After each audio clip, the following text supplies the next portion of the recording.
ସମ୍ବଲପୁର ଜିଲ୍ଲା ରେଢ଼ାଖୋଲ ବ୍ଲକ ବଡ଼ମାଲଠାରେ ଦହନା ମହୋତ୍ସବ ଉପଲକ୍ଷେ ଟିକିରା ଗୋସାଇଁ ଯୁବକ ସଂଘ ବଡ଼ମାଲ ତରଫରୁ ରକ୍ତଦାନ ଶିବିର ଓ ମାଗଣା ଚକ୍ଷୁ ପରୀକ୍ଷା ଶିବିର ଅନୁଷ୍ଠିତ ହୋଇଯାଇଛି। ବହୁତ ଦୂରଦୂରାନ୍ତରୁ ବୃଦ୍ଧ ବୃଦ୍ଧା ଯୁବକ ମହିଳା ଆଖି ପରୀକ୍ଷା କରିବା ସହିତ ଚଷମା ବଣ୍ଟନ କରାଯାଇଥିଲା ଏବଂ ଯୁବକମାନେ ରକ୍ତଦାନ କରିଥିଲେ।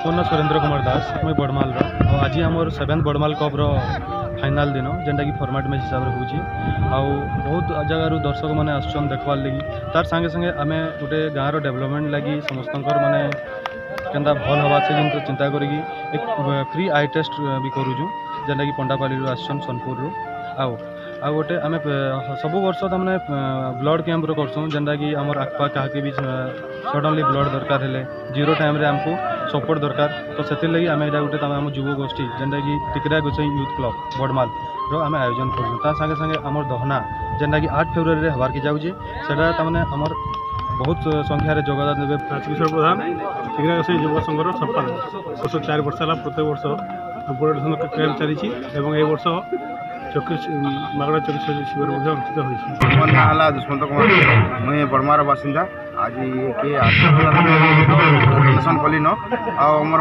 बड़माल यूथ क्लब जेनटा आम टिकरा गोसाई यूथ क्लब एड़की बड़ा आयोजन करमर लगे केतरा जीवन बची पार्बा बहुत खुशी एंता ब्लड डोनेसन करमु।